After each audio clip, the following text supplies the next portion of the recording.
Students, तो अब हम नेक्स्ट कंसेप्ट शुरू करते हैं इस चैप्टर में, that is your chemical equivalence और इक्विवेलेंट कंसेप्ट। हमने अब तक स्टाइकोमेट्री देखे, मोल कंसेप्ट में स्टाइकोमेट्री, लिमिटिंग रिएजेंट वगैरह के क्वेश्चंस देखे हैं, उसका कंसेप्ट देखा है। अब ये इक्विवेलेंट कंसेप्ट देखना है। तो ऐसा क्या है मोल कंसेप्ट में, ऐसी क्या कमी रह गई मोल कंसेप्ट में कि हमें इक्विवेलेंट कंसेप्ट भी पढ़ना पड़ रहा है, तो उसको अब डिस्कस करेंगे। इक्विवेलेंट क्या होता है, ग्राम इक्विवेलेंट क्या होते हैं, 1 gram equivalent, number of gram equivalents, फिर इससे रिलेटेड नॉर्मेलिटी आती है ना, ये सब आता है, वैलेंसी फैक्टर वगैरह चीज़ें आती हैं बेटा, ठीक है। तो उन सब चीज़ों को हम डिस्कस करेंगे इस कंसेप्ट में, है ना। और बहुत ही बढ़िया कंसेप्ट है ये, मोल कंसेप्ट से ज़्यादा बेटर कंसेप्ट है जो सॉल्व एनी क्वेश्चंस, क्योंकि मोल कंसेप्ट में तुम्हें इक्वेशन बैलेंस मिलनी चाहिए। यहाँ पे ज़रूरत नहीं है बैलेंसिंग की, ठीक है, यहाँ इक्वेशन बैलेंस करने की ज़रूरत नहीं है। सबसे बड़ा बेनिफिट तो ये है, ठीक है। तो देखेंगे वो कैसा कब है, इसलिए मैं बोल रहा हूँ। सबसे पहले हम देखते हैं इक्विवेलेंट होता क्या है, ठीक है। तो one equivalent of substance is amount of it which replaces or with of it which is which amount of it which is equal to 1 mole hydrogen atoms, ठीक है। अभी देखो डेफिनेशन समझाता अभी। 1 equivalent of substance is amount of it which is equal to 1 mole of hydrogen atoms और it replaces 1 mole of hydrogen atom from any chemical reaction, ठीक है बेटा। तो 1 इक्विवेलेंट ऑफ सब्सटेंस इतना अमाउंट होता है जितना 1 मोल हाइड्रोजन एटम में होता है बेटा, ठीक है। सपोज मेरे पास बहुत बड़ा मॉलिक्यूल है, ये देखो, किसी भी एलिमेंट का बहुत बड़ा मॉलिक्यूल है, तो इसका 1 इक्विवेलेंट कितना होगा, उतना होगा जितना 1 मोल हाइड्रोजन एटम का अमाउंट होता है। मतलब कि वो 1 ग्राम के लिए कितने मोल्स हाइड्रोजन चाहिए, NaH एटम्स चाहिए हमें।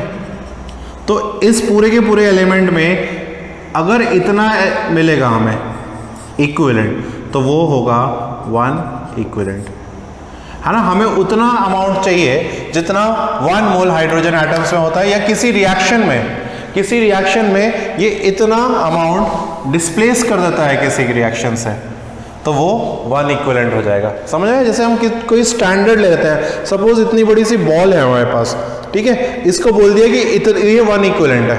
अब तुम चाहे मार्कर ले लो बेटा, चाहे हम बहुत बड़ा सा बॉक्स ले लें, चाहे कुछ भी ले ले, बुक ले ले, कुछ भी कार्डबोर्ड ले लो, उसमें से इस बॉल के साइज का जितना भी पार्ट होगा इस मार्कर में, उतना 1 इक्विवेलेंट होगा। हमने स्टैंडर्ड बना लिया। जैसे सपोज ये पेन का कैप है 1 इक्विवेलेंट, तो इसमें कितने इक्विवेलेंट प्रेजेंट है, 1 2 3।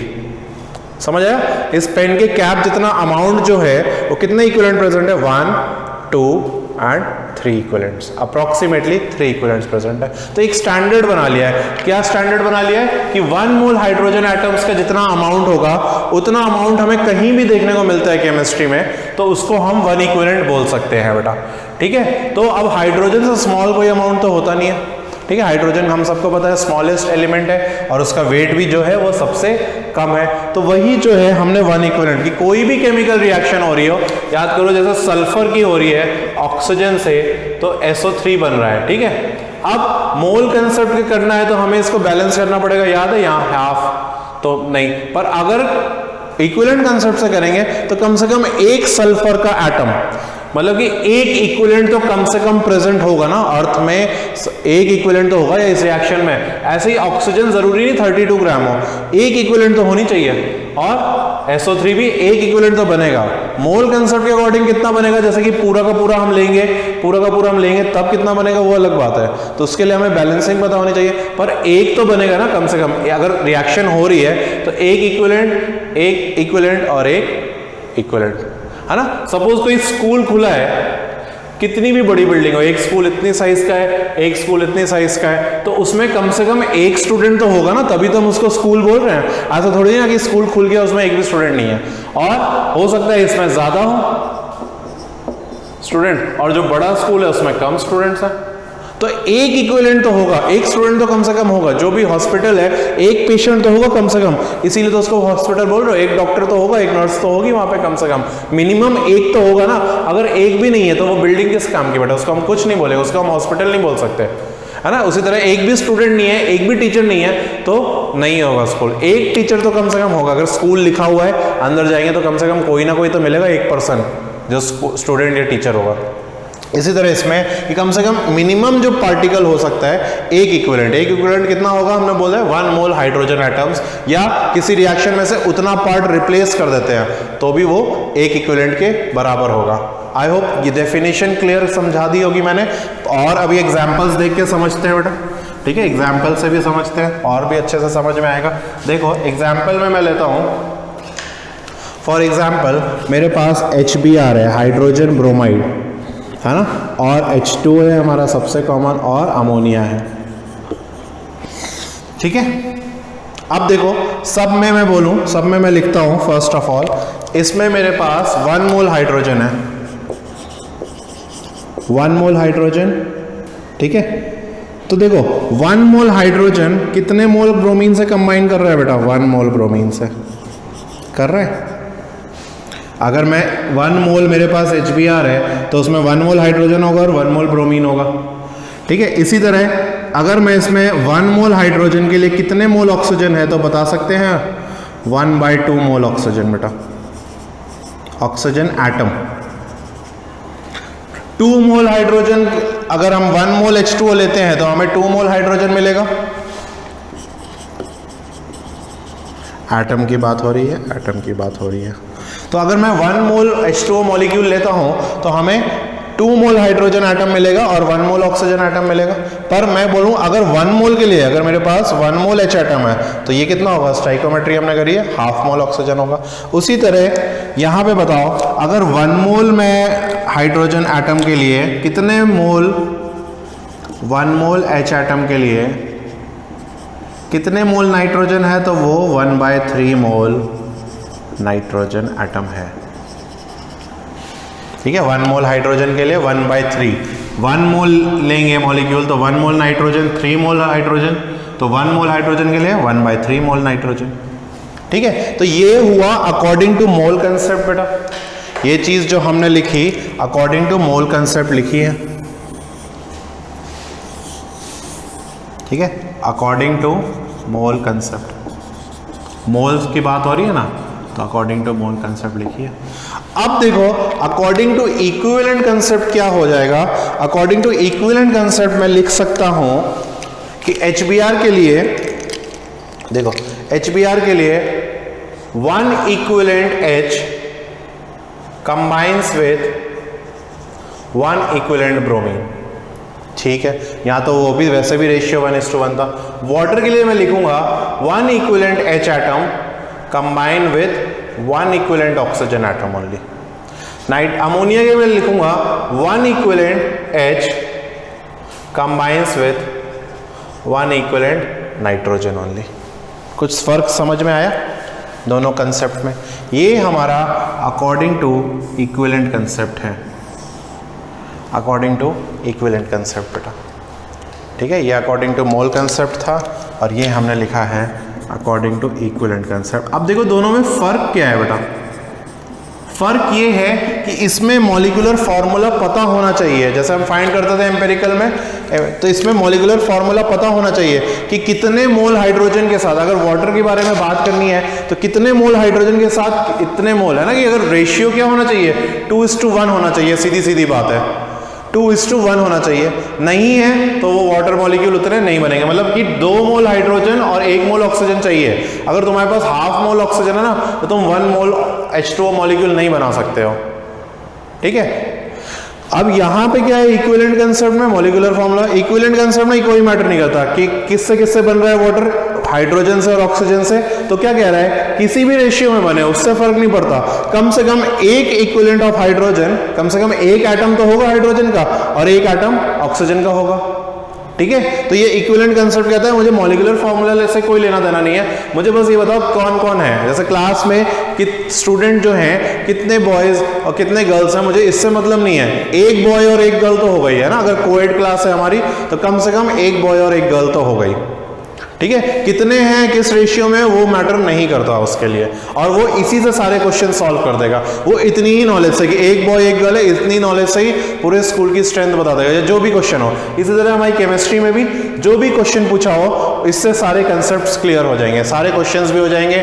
इसीलिए ये ज्यादा बेटर कंसेप्ट माना जाता है, क्योंकि पहली बात तो इसमें बैलेंसिंग नहीं करनी, और छोड़ो बैलेंसिंग की बात, हमें मॉलिक्यूलर फॉर्मूला क्या है, किस रेशियो में है, उससे भी मैटर नहीं करता। बस ये पता होना चाहिए कि SO2 में सल्फर और ऑक्सीजन है, हाँ है, तो कम से कम एक सल्फर एक ऑक्सीजन हो गई।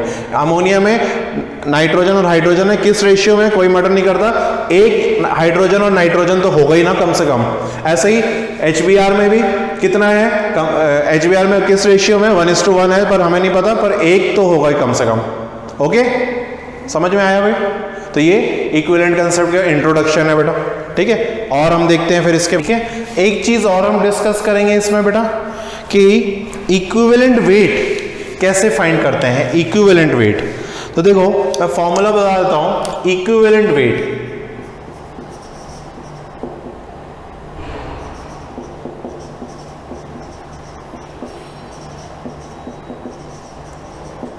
वो होता है molecular weight upon valency factor होता है बेटा। ये फॉर्मूला है इक्विवेलेंट वेट का। मॉलिक्यूलर वेट या एटॉमिक वेट है ना, किसी भी अगर मॉलिक्यूल का बताना है तो मॉलिक्यूलर वेट, एटम का बताना है तो एटॉमिक वेट तुम्हें देखना पड़ेगा, और डिवाइडेड बाय वैलेंसी फैक्टर। अब वैलेंसी फैक्टर क्या होता है बेटा, तो अभी समझो वैलेंसी फैक्टर अभी हम डिस्कस करते हैं। वैलेंसी फैक्टर अभी के लिए लिख लो, टोटल पॉजिटिव चार्ज और कुछ भी, क्या तो टोटल पॉजिटिव और total negative charge on any compound. ठीक है, किसी भी कंपाउंड पे टोटल पॉजिटिव चार्ज या टोटल नेगेटिव चार्ज, उसको हम कहते हैं वैलेंसी फैक्टर। ठीक है, एक सपोज एक दो एग्जांपल भी देता हूं। जैसे HCl है, तो HCl में टोटल पॉजिटिव चार्ज होता है बेटा +1, हाइड्रोजन की वैलेंसी, क्लोरीन में है -1, तो टोटल वैलेंसी फैक्टर क्या हो गया यहाँ 1।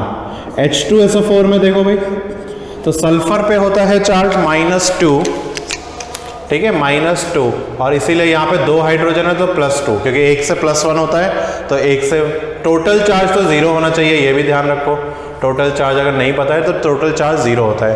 तो यहाँ अगर सल्फर -2 है तो ये +2 होगा, तो वैलेंसी फैक्टर हो जाएगा 2। उसके बाद देखो कुछ और एलिमेंट्स का हम एग्जांपल लेते हैं। Na2SO4, तो इसका भी 2 होगा, -2 एंड +2, तो वैलेंसी फैक्टर 2। टोटल पॉजिटिव ले लो या टोटल नेगेटिव, साइन नहीं लेना, सिर्फ मैग्नीट्यूड। मैग्नीट्यूड मतलब सिर्फ नंबर, कोफिशिएंट बोल सकते हो। देन और ले लेते हैं भाई, बताओ NaOH ले लेता हूँ, तो NaOH में OH होता है -1, Na+1 1। बेरियम हाइड्रोक्साइड ले लेते हैं, BaOH होल ट्वाइस, तो 2 है ना, टोटल -2, बेरियम का +2 होता है। Calcium hydroxide 2। ठीक है, इस तरह से तुम्हें फाइंड करना है। अभी और आएंगे क्वेश्चंस, करते जाएंगे। अभी जो थोड़ा सा आइडिया तो हो ही गया होगा वैलेंसी फैक्टर का। ठीक है,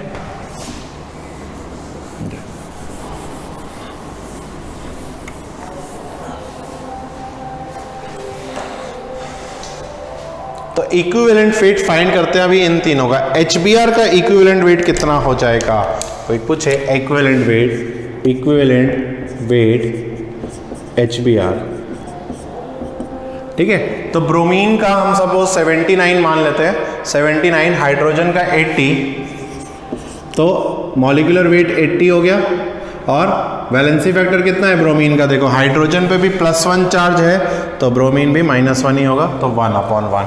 तो इक्विवेलेंट वेट इसका कितना हो गया, 80 हो गया, जो कि इसके मॉलिक्यूलर वेट के बराबर है। ये इसका मॉलिक्यूलर वेट है और ये इसका इक्विवेलेंट वेट है। क्यों, क्योंकि डिनोमिनेटर में वैल्यू कितनी आई 1। और देखते हैं इक्विवेलेंट वेट H2O का, चलो देखो H2O का मॉलिक्यूलर वेट होता है 18। अब बताओ भाई इसके ऊपर वैलेंसी फैक्टर कितना आएगा, कोई गेस करेगा भाई? तो बताओ, 2 हाइड्रोजन है तो 2 हाइड्रोजन मतलब +2, 1 ऑक्सीजन है तो -2, तो डिवाइडेड बाय 2 तो कितना हुआ 9। ठीक है, अमोनिया का इक्विवेलेंट वेट सब लोग लिखेंगे, फिर ट्राई करेंगे भाई सब लोग। Equivalent weight of ammonia, equivalent weight of ammonia, ammonia का होता है मॉलिक्यूलर वेट 17। इस पे बताओ कितना चार्ज होगा भाई? तो हाइड्रोजन 3 है तो +3 होगा, नाइट्रोजन पे -3 होती है, नाइट्रोजन की वैलेंसी तो 17/3 कर लो, समथिंग कितना आएगा, 18 होता तो 6, 4 पॉइंट समथिंग, देखना भाई 4.6 के अराउंड आ रहा होगा।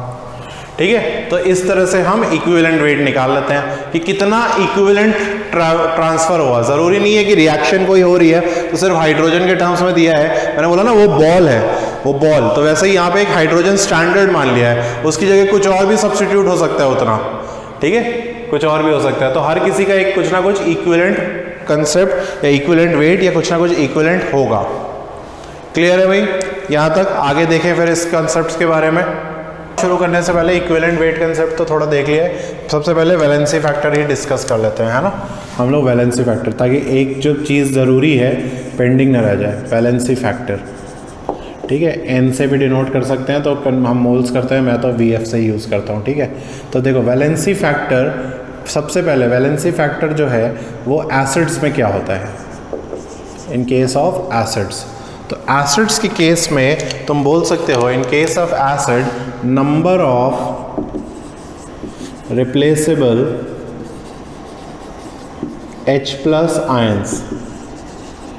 ठीक है, number of replaceable H+ ions, मतलब कि कितने H+ आयन, रिप्लेसेबल बोल सकते हैं या आयोनाइजेबल।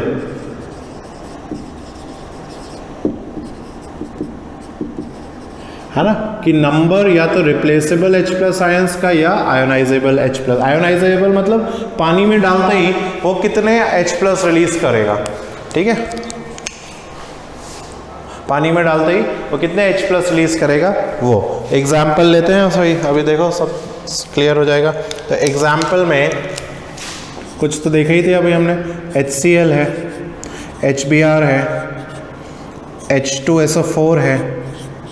ठीक है, और फिर देखो H3PO4 है, H3PO2 है, और H3PO3 सॉरी, और H3PO2। ठीक है, ये सब है। तो इनका वैलेंसी फैक्टर कितना होगा वो डिस्कस करना है। देखो जैसे HCl है तो HCl में एक ही H+ निकलेगा तो एक, HBr में भी एक निकलेगा, H2SO4 में 2 निकलेंगे, H3PO4 में 3 निकलेंगे, तो H3PO3 में 2 निकलेंगे और H3PO2 में 1 निकलेंगे। ऐसा क्यों? ठीक है, इसको देखते के लिए, ठीक है, जैसे कि HCl है बेटा, तो HCl का जो डिसोसिएशन है वो H+ और Cl- के तरह में होगा। HBr भी इसी तरह होगा, H+ और Br-। H2SO4 कैसे होगा, तो 2 H+ मिलेंगे और एक SO4 सल्फेट आयन मिलेगा। Sulphate ion, bromide ion, chloride ion, ये H+ आयन या हाइड्रोनियम आयन। ठीक है, H3PO4 है तो ये 3 H+ देगा और फॉस्फेट आयन देगा, फॉस्फेट। ठीक है, ऐसे ही H3PO3 है तो ये 2 H+ देगा और HPO2 -2 देगा। ठीक है, ये एक ही H+ देगा, क्यों देगा वो थोड़ा सा और डीप में ही है केमिस्ट्री, तो ये देगा H2PO2-। ठीक है, H2PO2-। अभी के लिए सबसे इंपॉर्टेंट क्या दिख रहा है, ये कंसेप्ट। ठीक है, ये कंसेप्ट दिख रहा है। एक्सेप्शन है, ट्रिक भी बता देता हूँ याद रखने के लिए, कि फास्फोरस वाले एसिड्स आए, फास्फोरस वाले एसिड्स आए तो जितना ऑक्सीजन है उससे एक कम H+ आता है। देखो 4 ऑक्सीजन है तो 3 ऑक्सीजन है तो 2 H+, 2 ऑक्सीजन है तो 1, ये ट्रिक हो गई। तो अभी के लिए इसको ऐसे याद रखो। रीज़न जब P ब्लॉक पढ़ेंगे या पीरियोडिक टेबल में वगैरह में इलेक्ट्रोनेगेटिविटी का कंसेप्ट डिस्कस करेंगे तब बता दूंगा एक्चुअली क्या होता है। एक एग्जांपल देते हैं, देखो अगर समझ में आए तो अच्छी बात है, अभी से ही हमें पता चल जाएगा जो थोड़ा सा डीप कंसेप्ट है। सपोज में H3PO4 है, तो फॉस्फोरस बेटा ग्रुप 15 में है, फॉस्फोरस की वैलेंसी 5 होती है, तो उसके पास 5 बॉन्ड्स बना सकता है। वो 5 वैलेंस इलेक्ट्रॉन्स है, तो एक बॉन्ड वो डबल बॉन्ड ऑक्सीजन से बनाता है, एक बनाता है वो OH है ना, OH, फिर एक OH और एक और OH। ठीक है, ये ठीक है। ज़रूरी नहीं है कि ये समझ में आ जाए या हमें समझ नहीं है और नोट करना है नहीं करना है, ठीक है, टोटली डिपेंड्स ऑन यू। समझ आता है तो अच्छी बात है, फॉलो फिर से थोड़ा बैक करके नोट कर लेना, ठीक है। तो H3PO4 है का ये स्ट्रक्चर है। अब देखो इलेक्ट्रोनेगेटिविटी एक चीज़ होती है बेटा, क्योंकि क्लास 11th है, अगर कोई और स्टूडेंट देख रहा है तो ठीक है, पर 11th है, फर्स्ट टाइम है, तो इलेक्ट्रोनेगेटिविटी ऑक्सीजन की होती है 3.5, फॉस्फोरस की होती है 2.2 और हाइड्रोजन की होती है 2.1।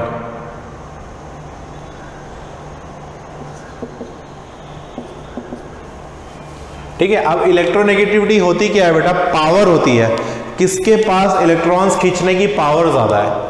ठीक है, जैसे यहाँ ऑक्सीजन और हाइड्रोजन में, तो ऑक्सीजन का मैंने बताया 3.5 और 2.5 है, दोनों ने इलेक्ट्रॉन शेयर किए थे, पर ऑक्सीजन की पावर बहुत ज़्यादा है, बहुत ज़्यादा है, तो वो ये इलेक्ट्रॉन्स को खींचेगा और इधर रखेगा अपने पास, यहाँ सेंटर में नहीं रहेंगे, अपने पास रहेंगे। शेयर नाम का शेयर है, ठीक है। ऑक्सीजन ने हाइड्रोजन को बुलाया कि आओ मुझसे इलेक्ट्रॉन शेयर कर लो, ठीक है। जब ऑक्सीजन हाइड्रोजन इलेक्ट्रॉन लेके आया, उससे छीन के अपने पास रख लिया, हाँ है तो तेरा ही, पर मैं सेफली रख रहा, ऐसा करके, तो हाइड्रोजन पे प्लस चार्ज आ जाता है, इसलिए वो ईजिली चला जाता है। उसको पता है वो ऑक्सीजन से छीन नहीं सकता, ज़्यादा पावरफुल है, चला जाता है, H+ रिलीज हो जाता है, H+ रिलीज हो जाता है।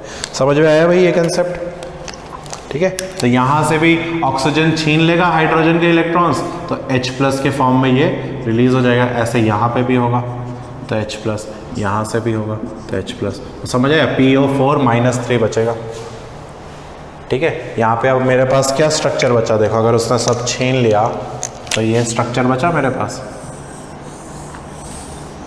और इसने छीना तो ऑक्सीजन पे नेगेटिव नेगेटिव नेगेटिव, PO4 है ना, फॉस्फोरस के साथ 4 ऑक्सीजन तो है पर 3 ही पे नेगेटिव चार्ज है, तो फॉस्फेट, ये इसलिए इसमें से 3 निकल रहे हैं, ठीक है। ऐसे ही H2SO4 के साथ भी यही होगा।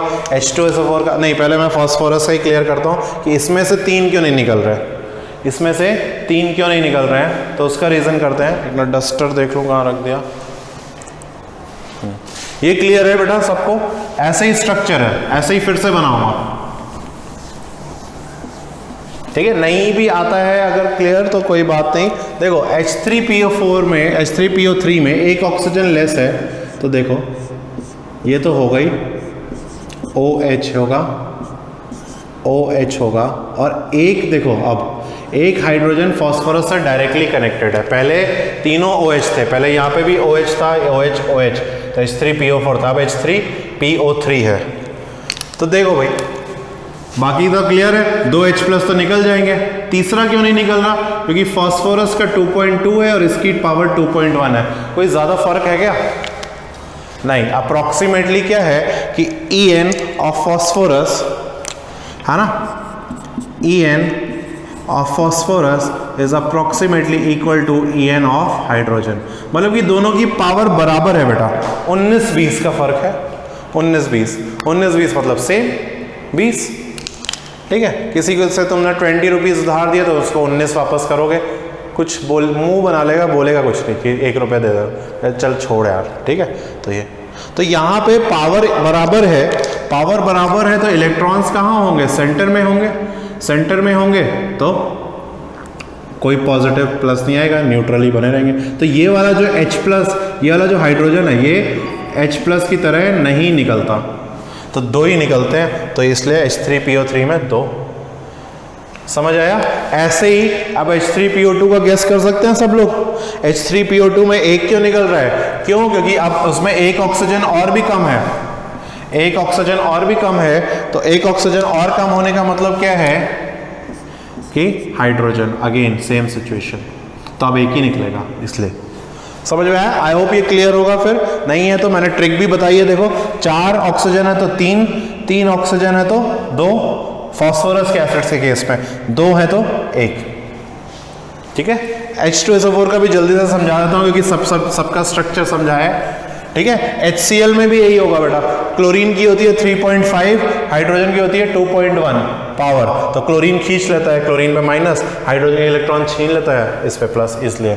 H2SO4 में क्या होगा, H2SO4 में देखो सल्फर 6 बॉन्ड बना सकता है, तो सल्फर के 6 बॉन्ड्स, ठीक है, ये H2SO4 है। तो बताओ भाई, ऑक्सीजन और हाइड्रोजन से एक ये, एक यहाँ से, क्योंकि डिफरेंस बहुत है, ऑक्सीजन खींच लेगा 2, बचेगा क्या, ये देखो, और इस ऑक्सीजन पे नेगेटिव आएगा, इस पे आएगा, तो S के साथ कितने 4 और 2 पे माइनस है, तो -2, इस तरह से, ठीक है। तो यही वैलेंसी फैक्टर हो जाएगा। या तो ऐसा देख लो कितने H+ आयोनाइज हो सकते हैं, कितने डिस्प्लेस हो सकते हैं, या टोटल नेगेटिव चार्ज कितना आएगा, वो तुम्हारा वैलेंसी फैक्टर हो जाता है, ठीक है। तो ये एसिड के केस पे ये हो गया वैलेंसी फैक्टर। बेस के लिए देखते हैं, बेस के लिए भी क्या हो जाएगा वैलेंसी फैक्टर। तो बेस के लिए जो वैलेंसी फैक्टर है बेटा, बेस के लिए, तो उसमें लिखेंगे हम number of replaceable OH minus ions, number of replaceable OH minus ions, ठीक है। तो फॉर एग्जाम्पल NaOH, सबसे पहला एग्जाम्पल वैलेंसी फैक्टर NaOH, तो NaOH में वैलेंसी फैक्टर 1 है बेटा। KOH valency factor 1, calcium hydroxide valency factor 2, barium hydroxide, magnesium hydroxide valency factor 2, ठीक है। Aluminium hydroxide valency factor 3, aluminium पे वैलेंसी, एल्यूमिनियम पे चार्ज कितना आता है बेटा, +3 +2। इसमें भी तुम टोटल पॉजिटिव देखो, या तो टोटल पॉजिटिव चार्ज देख लो या टोटल नेगेटिव चार्ज देख लो, सिंपल है, एक रूल वही है। इसमें एसिड बेस हो, सॉल्ट हो, आयन हो, कोई मतलब नहीं है, टोटल पॉजिटिव चार्ज या टोटल नेगेटिव चार्ज, ठीक है, उससे देख सकते हो। तो ये एसिड्स एंड बेस के लिए होगा। ये पानी में डालते ही कितने OH minus hydroxide ions, hydroxyl ions release करेगा, उसको हम बोलते हैं उसका, उस बेस का वैलेंसी फैक्टर। क्लियर है। सॉल्ट के लिए देखते हैं, चलो बेटा, सॉल्ट के लिए मैं लिखता हूं, फिर सॉल्ट के लिए भी इंपॉर्टेंट है। सॉल्ट में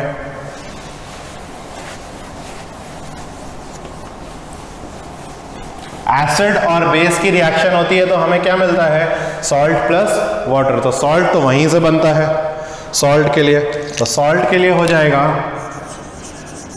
सॉल्ट के लिए हम बोल सकते हैं total number of electrons exchanged,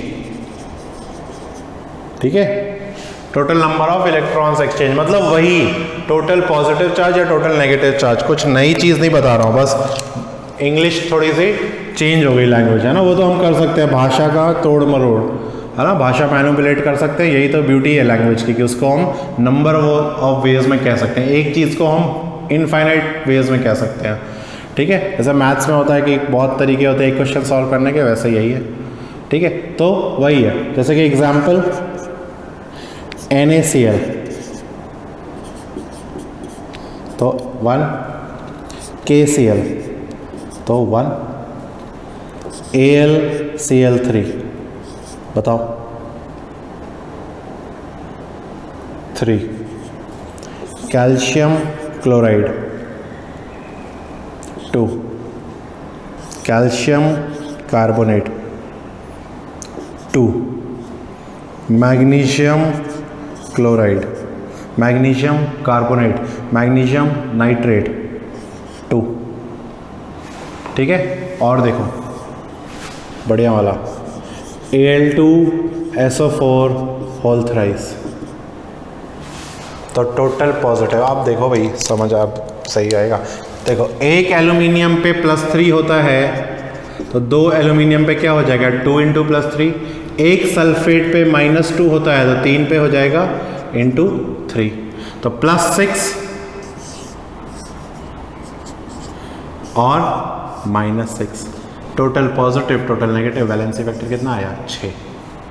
ठीक है, और तुम इसको क्या कर सकते हो, इसको डिसोशिएट कर सकते हो। Al2SO4 होल थ्राइस को डिसोशिएट करेंगे तो 2Al+3 मिलेगा। ठीक है, एल्यूमिनियम +3 मिलेगा, कितने 2, और मुझे क्या मिलेगा सल्फेट मिलेगा, सल्फेट के कितने 3। अब देखो टोटल पॉजिटिव चार्ज या टोटल नेगेटिव चार्ज, एक पे +3 है, 2 पे +6 आएगा, एक पे -2 है तो 3 पे -6 आएगा। ठीक है, इसी तरह सब लोग अपने आप लिखेंगे इसका और मुझे कमेंट्स में बताएंगे। Sodium phosphate Na3PA4 whole thrice. ठीक है, चलो समझ में आया भाई। तो सॉल्ट्स के लिए ये हो जाएगा। लास्ट में हम आयंस के लिए डिस्कस कर लेते हैं कि आयंस पे क्या होगा वैलेंसी फैक्टर। तो आयंस पे जो भी चार्ज होगा उनके ऊपर वही होगा आयंस। आयंस मतलब कैटायन या एनायन, तो या तो प्लस चार्ज होगा या माइनस चार्ज होगा। तो charge represented on ion will be it's valency factor, है ना। बस हमें मैग्नीट्यूड देखना है, चार्ज प्लस माइनस नहीं देखना है। तो आयन का एग्जांपल लेते हैं, सबसे सिंपल देखो हैलाइड आयंस।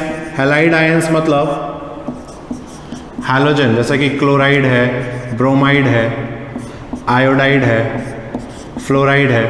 ठीक है, सब पे वैलेंसी फैक्टर होगा 1। ठीक है, हाइड्रोक्साइड है 1।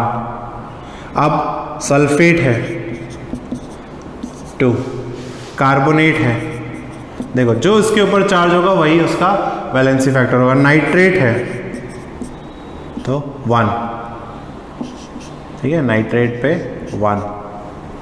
और बताओ भाई, कार्बोनेट हो गया, ठीक है, नाइट्रेट हो गया, नाइट्राइट हो गया, नाइट्राइट ऑल्सो 1।